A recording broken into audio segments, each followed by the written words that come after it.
Hello, Cure fans. This is the Holy Hour. Welcome to another episode. I'm Gavin. Thanks so much for joining us. Tonight, we are talking about depression. Yes, it's a word often clumped in with the Cure, but it's going to be in slightly different context this time. You see, we are talking about post-2016 tour depression. The post-tour blues, they call it. And no matter what, North America, even Hawaii, even the Australians and the New Zealanders know how we feel now. All the Cure shows are done for the time being. Not until, I think, September, there's a festival. And then in October, the European tour kicks off again. We are out of Cure shows. It is wrapped. And there's no way to feel about that except depressed. But I was curious of what kind of depressions. What are we doing to get through this dark time? It had been quite a drought before this tour started, so it's nothing new. We should all have our ways of handling this down pat by now, but it's hitting kind of hard. And I think I wanted to just scope out some different angles on this, because I think the levels of depression on this round are as diverse as people's fandom in itself. Whether you followed the band on the tour, as we've heard a lot of people through Arusha and people she's talked to in the last 2 months, 3 months now probably. If you're just a casual fan that saw them for the first time maybe on this tour, maybe saw them a couple times, saw a couple shows, maybe saw a few shows here and there. Either way, this show on these tours were going to be a big deal. Personally, I saw them twice, and I just saw them in my area. I didn't do any destination shows or anything. But I liken it to just the build-up. This kind of depression, like post-vacation depression is where I'm at. You know, like we've mentioned in other episodes, it was about an 8-month build-up. We saw them at the end of the tour, pretty much. So not only was there quite a bit of time from when the tickets went on sale last November, but then all the way till, about May, was it, when it started? And that's a long time, a lot of build-up. If you bought plane tickets to go to the beach or something, it's like that would be a long build-up for a vacation or any kind of event.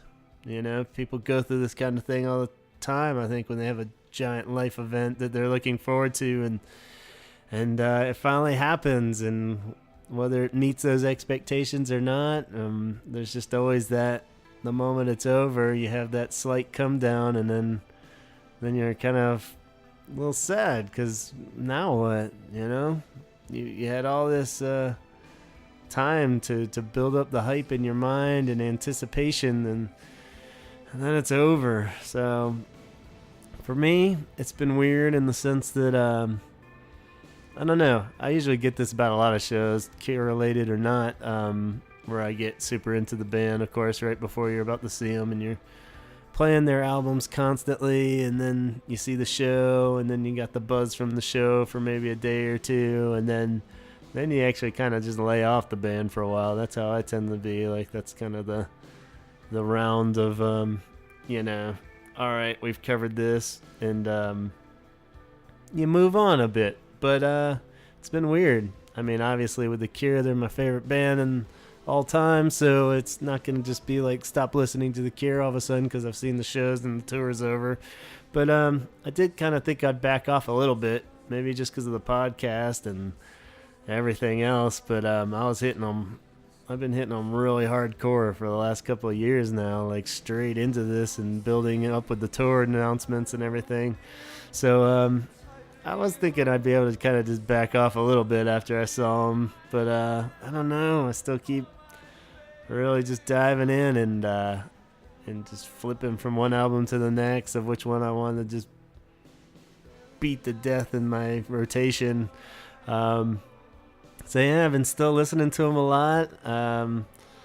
What I did immediately after the shows, I guess maybe the next night even, I wanted to come home and listen to the albums, watch the videos or something, and just kind of abused all those so bad. I was like, I think I'll just try to play along guitar-wise. So that was fun. I just set up a little guitar station and got this little one of those Vox things you can plug right in. Tones aren't great, but you can play along to your iPod and just put some headphones on, and it was cool. So I busted out all the old songbooks. Got the Disintegration, Standing on the Beach, and Wish songbooks, and a Wild Mood Swings one too. Usually I just kind of play along with those, but it was actually funner this time, just like blindly putting on songs that didn't have any chords or anything to like fumble around with. I just noodled around with the riffs and stuff like that. Like Want was actually really fun, just to pick one part of that and just kind of rock out to that in the middle of the night there. So that was kind of a nice therapeutic way to ease myself out of the excitement of the shows. But it's been a little tough, and like we mentioned in this podcast and the ones before, and everybody's kind of fears leading up to this, it's kind of the given with the Cure, is that you don't know if it's the last time. So it's like death in a sense, where this could be like the last time you see somebody, and it's really depressing. But at the same time, the shows were so great that it was like a fitting end if it should be the last one. I don't feel like I left any stones unturned, and it was a nice farewell. But I'm confident we'll see him again, but maybe this is the time where that's usually where it gets you, where you don't think it's the last one, and then something tragic happens. Oh my God, am I talking about them dying or just the band breaking up? I don't know. Maybe me. I could die easy, probably easier than Robert Smith at this point. But enough death talk. Let's not do that. But yeah, it's always a little sad with the Cure. You never know when the last time is going to be. So there's that level of depression that goes along with it too. So, ever since the first time, for like most of us, I've kind of felt like this might be the last time I get to see them. And that's pretty sad. So I don't know. Hope it's not the case. But, I have to take that into consideration, and haven't really gotten back into any of the books or anything yet, but I'm thinking I'd like to kind of reread some of the history ones, like Never Enough, or even just the old 10 Imaginary Years ones and stuff. Really looking forward to Lowell's book too, so I think that'll be a good way to dive in with something newish, and have something new to obsess over, Cure related. Pre-ordered it the other day, so I'm officially in, Lowell. Let's hear what you gotta say. It's going to be fascinating. I can't wait to see what angle he takes, or if it's a, strictly diplomatic book where he doesn't really get into any real dirt, like a lot of those can go either way, where they, it seems like they've kind of patched up their friendship to a certain degree. So we'll see how it pans out, and really looking forward to reading that. But not too much to say on top of that. I guess it kind of all goes without saying, but it is sad, It's just like its time is over, and on this tour, and I think it was a success. Seems like everybody's still happy with everything. I don't know. I would have liked to seen more shows on the tour, but same time, I know it's realistic and what isn't for me at this point. But the people that did make it around there and made the full tour, God bless you. It's pretty cool. But speaking of that, we do have some commentary coming up from our trusty pal, Arusha Baker, who's been, probably getting hit by it harder than a lot of us.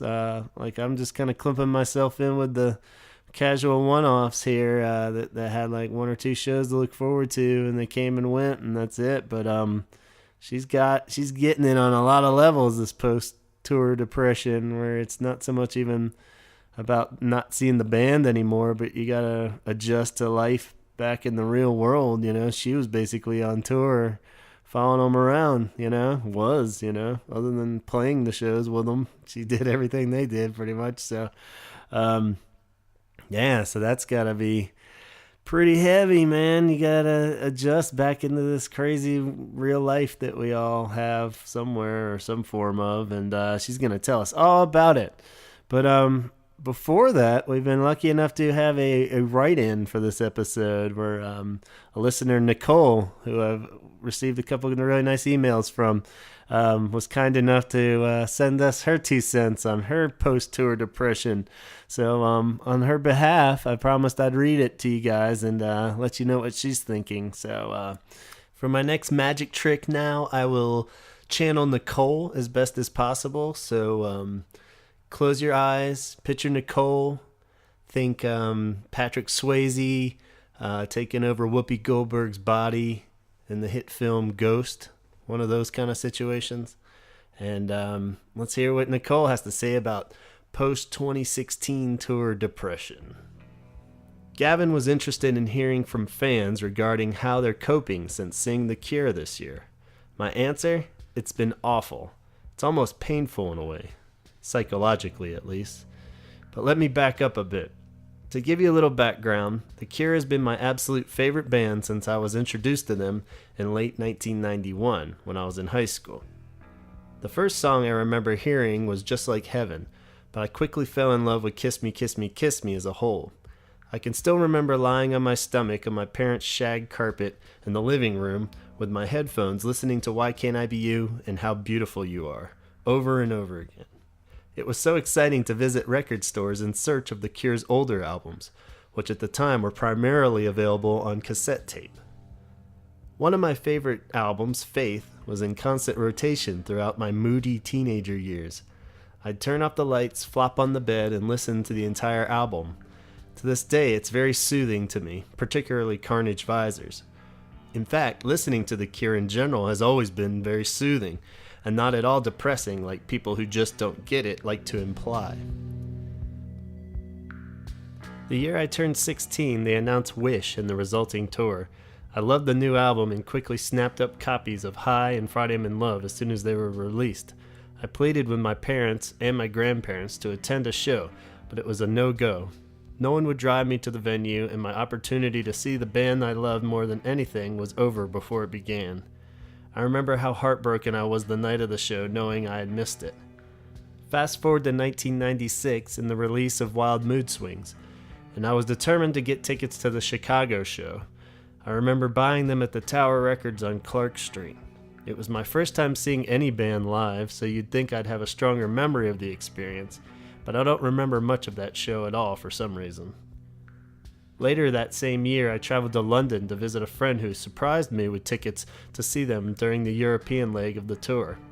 Despite having come down with the flu on the flight over and still being sick, we made it to Wembley Arena for an amazing show. We had standing room tickets and got there early enough that I had estimated we were somewhere between the first 10 and 20 rows, stage right, where Robert tends to take up residence. Wild Mood Swings was a bit of a disappointment, so I wasn't interested in hearing most of those songs live, but they did play some wonderful songs I haven't seen live since, like The Blood, Cold, and Play for Today. The number of people dressed up like Robert Smith at the show was amazing too. Robert himself could have walked through the crowd and no one would have been the wiser. Some of the lookalikes were that convincing. I've never seen anything like it since.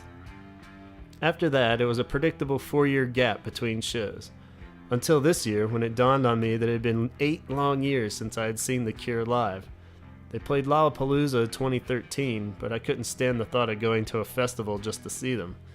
Not only do I rarely attend concerts because I'm not a fan of large crowds or the increasing ticket prices, I just didn't think that they'd put on an epic 3-hour show like they are known for. I did watch the live stream of their performance, which was just okay in my eyes and nothing spectacular. The process to get tickets for this tour was, as always, frustrating.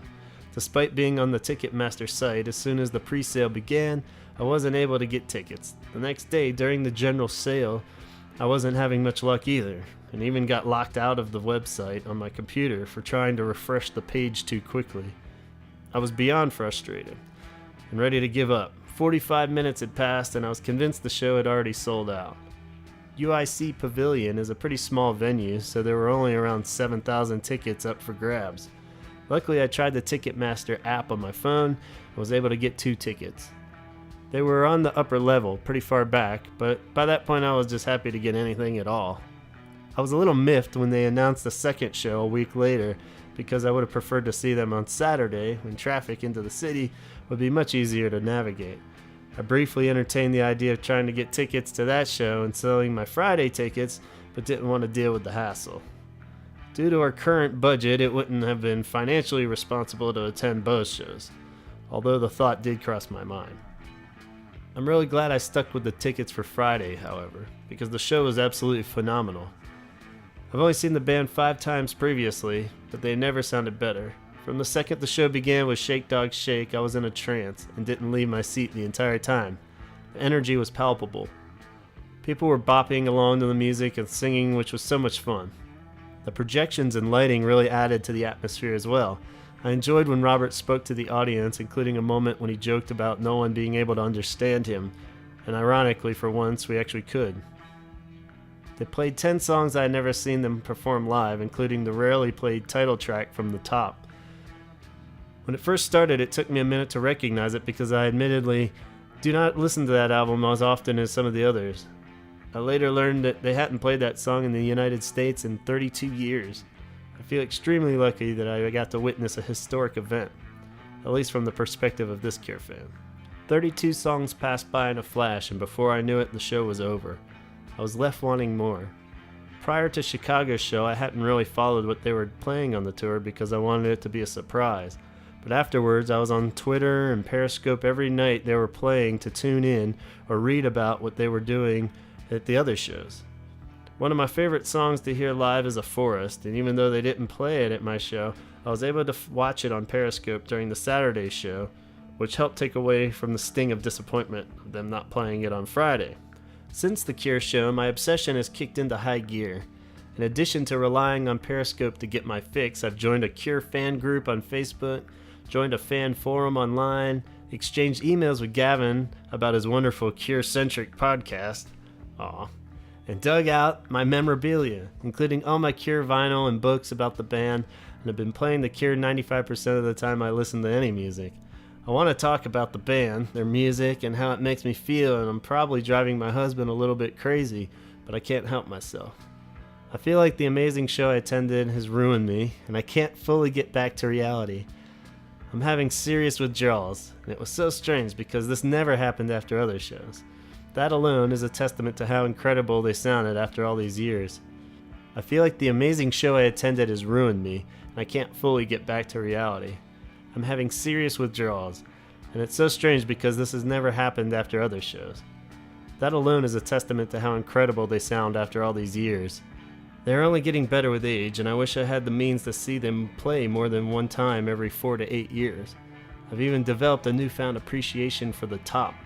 In addition, I've been going back to other albums that I didn't care as much for, like Blood Flowers, and finding that I'm enjoying certain songs more than when I first heard them. I think that's what makes The Cure such an incredibly talented band. Even songs I used to dislike, I've grown to appreciate, and in some cases even love, as time has passed on. It's like rediscovering them all over again. And the best part is, I can listen to their songs repeatedly without ever getting sick of them.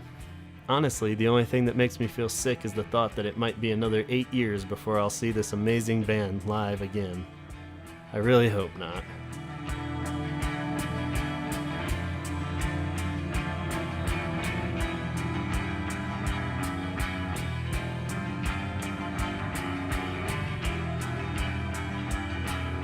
Thank you so much to Nicole for that write-in and for listening. Hang in there. Take solace in those memorabilia and all the little bits and pieces. I think we're all clinging to our collections at this point. And yeah, we're not alone. At least we can, like all Cure depressions, we can take comfort in each other. So I will now hand the reins off to Arusha. Let's see how she's doing back in her home in Brooklyn, New York. What's up, Arusha? This is Arusha from Push, a Cure fan documentary, and you are listening to the Holy Hour podcast. Once again, I'm a guest of Gavin and Donald, who've brought you this great weekly or every otherly podcast about our favorite subject, one of our favorite subjects, The Cure. The American tour is over, and I'm walking in my neighborhood in Bushwick, Brooklyn, which I love, and I encourage anybody who wants to visit New York to put Brooklyn first and foremost on the map. Queens, the Bronx. I mean, New York's great and all, but it's so busy, and people tend to go to Times Square, which is like, might as well throw yourself into a gumball machine from some burnout, like, county fair where everything is corrupt and gross and smells like piss, you know? So yeah, this is the sights and sounds of my neighborhood as I run a couple of errands. And it's been about a week since I came back from tour. I have to say that I'm feeling better than I initially was. You know, it's always weird when you go through something. You could even say going to a Cure show or any show that you really love, and you're going with all your might, and you have a great time, then you come home and go to bed. I don't know, there's usually like a hangover, you know, an emotional hangover from that. You know, I gotta go to work, I gotta clean the house, I gotta do laundry, mundane shit kind of thing. Or if it was a bad show, you're like, oh, why did I waste my money on that? But as we all know, it doesn't seem to happen with Cure shows, does it? Put another layer on that of traveling to specifically go see a show, which, since I've been a Cure fan and started to do that, I mean, I did it with other bands, but I think that The Cure was probably the impetus. It's so fucking great, you know. It's so great to go travel to a place that you don't know about with a specific event in mind, and you're going to meet people, you're going to travel with people that have the same interests as you. And it's not, to me, it's different than like, let's go to Rome and see the catacombs. Because the catacombs are always there, right? This event, the Cure event in Rome or the Cure event in Atlanta in 2016 is a once-in-a-lifetime thing. You can look at it in two ways. You can look at it as like, oh yeah, the Cure are playing 1,800 times, why do you need to go see them again and again? Or you could look at every concert experience as being unique in and of itself, first and foremost, of course, by the artists that you're going to go see. Second, I would say, by the venue that you're going to go see it in. And then it's a give or take of like who you're going with, what tour it's on, what your mood is like. Do you drink? Are you sober? Are you really going there to get laid or whatever? You know, is there really like a secondary reason? Are you trying to avoid something? You know, with our experience, it's so specifically about like, I just want to see The Cure again. I don't know what they're going to play. And that's a beautiful thing. Get home, and you know, so you miss the concert, you miss the travel, you miss your friends, you miss the adventure. And let's face it, if you're a Cure fan, there's that part of like, are we going to see the band? You know, there's that thing. And then you come home and you're like, oh, cool. You look at your bank account and you're like, I'm an idiot. Why am I not more responsible? But then you reflect again, or at least I do. That's what I do. I go back and forth between like beating myself up for not being a more financially responsible person, because I never really have been.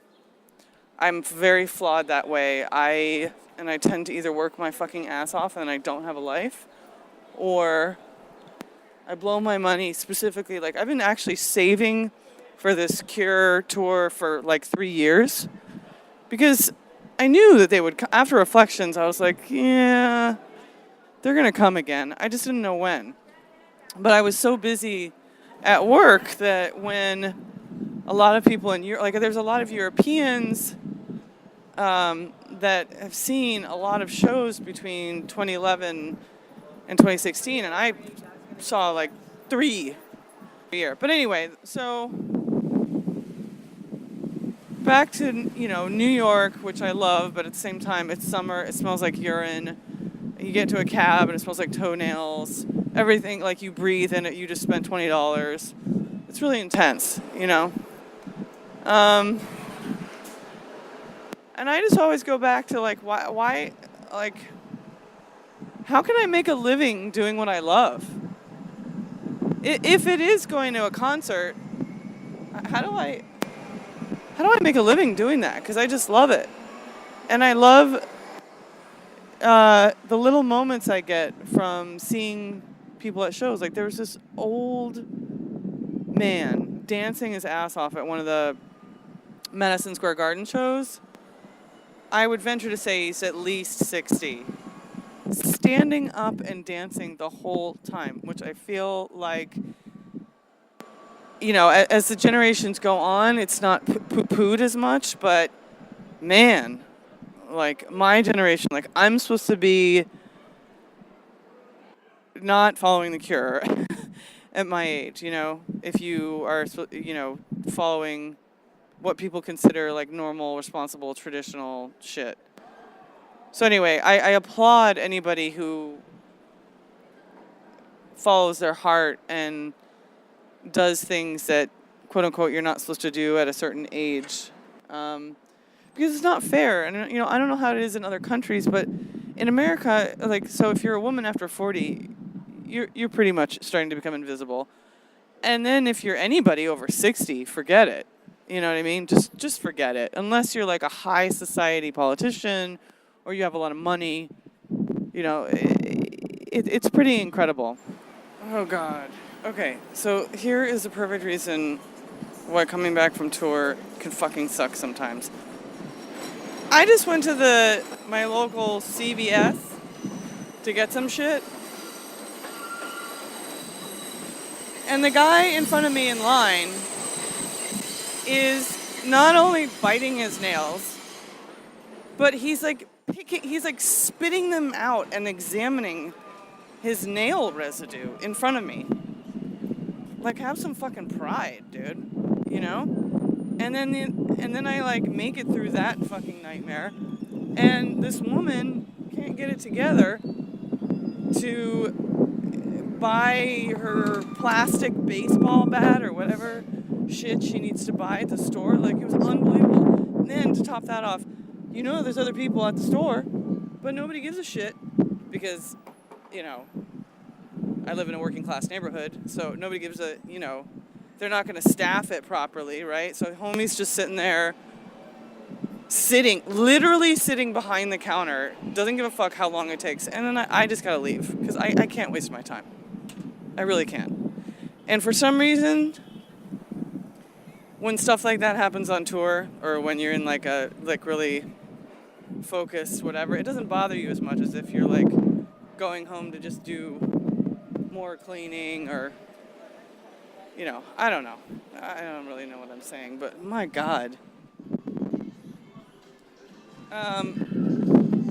Another flashpoint that is sort of a downer is that when you follow a band and you're immersed, you meet all these people from all around the world. First of all, how great is that? Like, how great is it that I'm currently trying to translate something from a guy from Budapest, Hungary, who wants to tell me a Cure story for my documentary. Like, I just don't get exposed to that a lot. And I work in the film industry, so I do meet a lot of great people, but it's a little bit different because it's a job, right? So after a while, it just becomes a job, and you're like, okay, that's nice, see you later, have a nice life. And it doesn't have the same charge and energy as it does when you're going to see something you really like. Like most people in the film industry, if I were to stereotype, they're really into sports. Like most people in the world, I guess. I don't know. For some reason, sports are more popular than music. But, so it's like when people go to the game or they, I don't know, do that Super Bowl thing, which I don't really get, right? Everybody gets excited and they eat chips and bean dip together, and like it's 4th of July weekend, people are having barbecues and stuff. which is all great. And if that's your thing, that's awesome. But my thing is music. So when I come back and I'm walking down the street and I'm not, I'm not surrounded by people who, A, even know who The Cure are, B, care about going to concerts anymore, C, could remotely understand why I would want to go see a band more than once, or D, even listen to me. I mean, let's be honest. I'm surprised you guys are listening to me at all right now. It's sort of like the other day I came back, when I came back from tour and I ran into somebody and I was explaining what I'd been up to and he's like, oh, The Cure? He's like, yeah, I kind of always wrote them off. And I was like, oh yeah, whatever floats your boat. He said that he thought they were like a mope rock band. And I kind of started to tell him what I was up to, and I could just tell he just didn't give a fuck. So,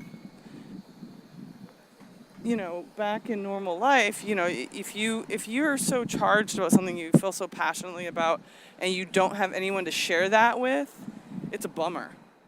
Okay, today's theme is about post-Cure blues.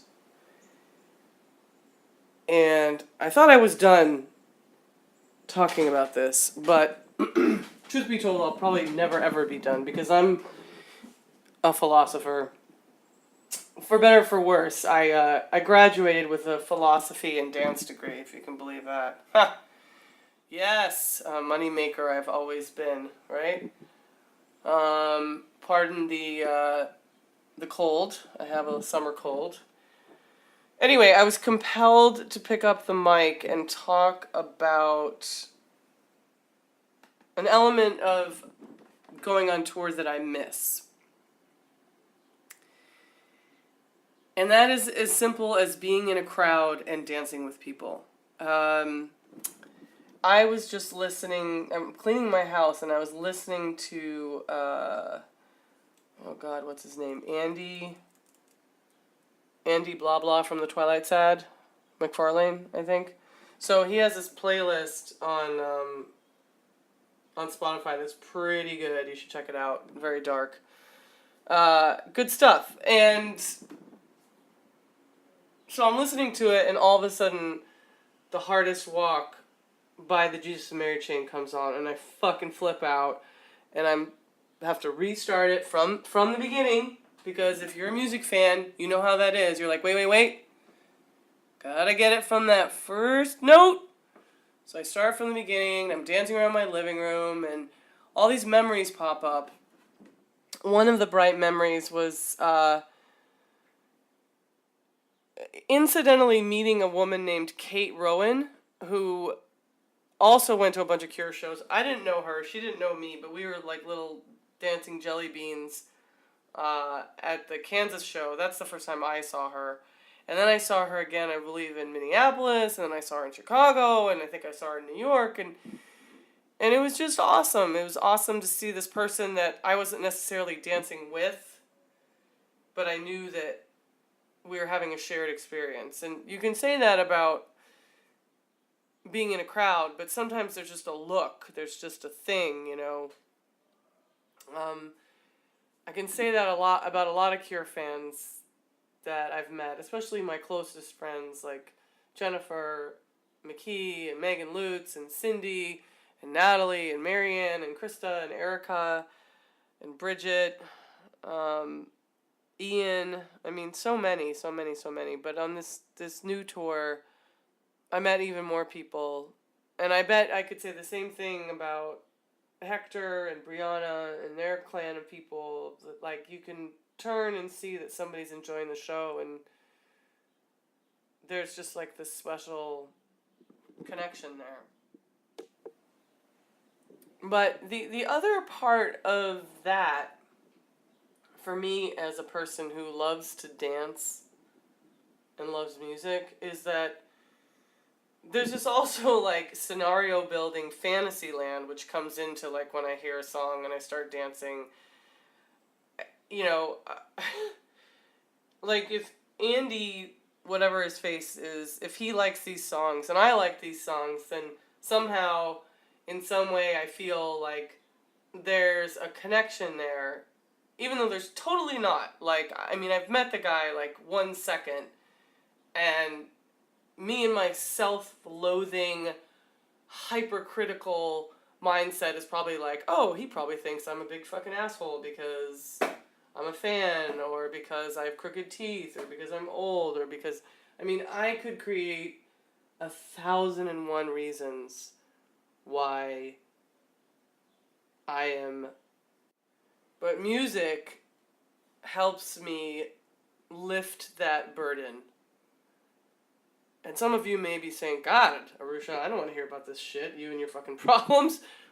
But, you know, let's be real. Like, people, all of us have ups and downs, and all of us have problems. And anybody who tells me that they don't have any self-doubt and don't have any inner conflicts, well, they're full of shit. So I would rather hear about people's highs and lows, and I would rather expose myself, to be honest, because I have found in life that if you do that, you sometimes find the people that are real, and it's kind of a calling card.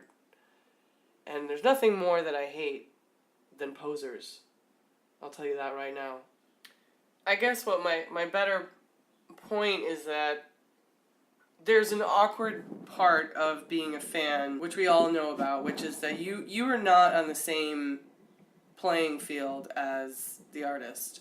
And I want to be on an equal playing field. I want to have a normal conversation with you. I want to meet you as a normal person. You know what I mean? Like, fans, I honestly believe that fans want that. It's just that you get, like, it's like having, like, a crush on somebody, and you meet that person finally, and you just fuck up all the time, right?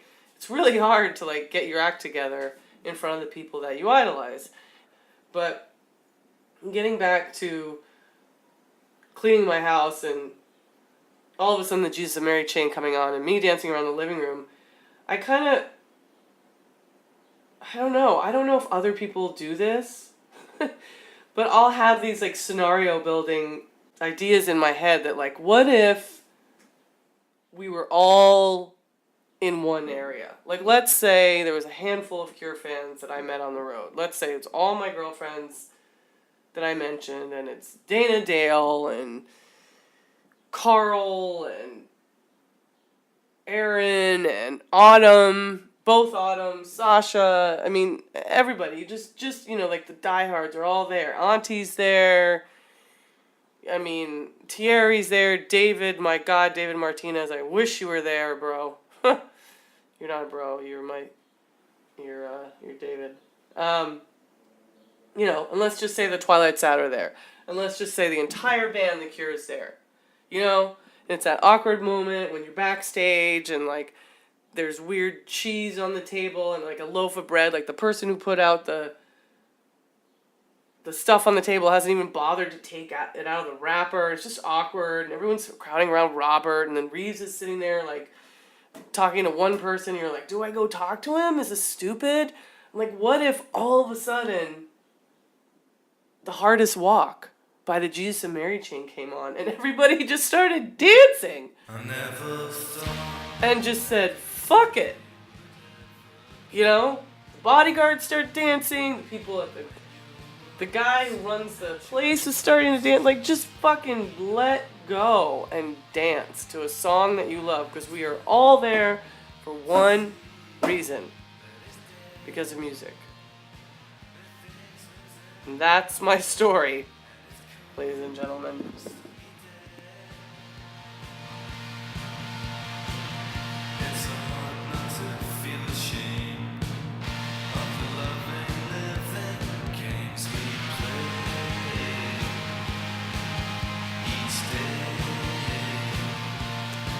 Amen, sister. Arusha Baker, ladies and gentlemen. Some solid advice. And thanks for inspiring our first ever non-Cure outro music. I think maybe we could all benefit from a little non-Cure at this point. Maybe we should all just put on that next favorite album for a week or so and Just try to step away, get our heads straight. But we know that's probably not going to happen. It's worth a shot. Nonetheless, truer words have never been spoken. Thanks again, as always, to Arusha for putting it all into perspective for us here at the Holy Hour and beyond. So in return, be sure to check out Arusha's upcoming film, Push, a Cure fan documentary, and its progress at curefandocumentary.com. There you can donate money to help with post-production costs and check out constant updates on social media via Facebook, Instagram. You can find her at curefandoc. And keep an eye on this. As for everybody else out there, take care of yourself. Thank you, Nicole, for that wonderful letter. Thanks for everybody that has contributed over the last couple months of this tour, and or just listen to the podcast. We've been getting some great feedback. We really appreciate it. Be sure to subscribe on iTunes. Check us out on Facebook groups, The Holy Hour Podcast, and on Instagram at The Holy Hour Podcast. And drop me an email, gavinconner@gmail.com. Until next time, we got some great ones on the horizon. We're getting back to the less time-relevant episodes. So 17 seconds episode coming up soon. So thanks for listening, and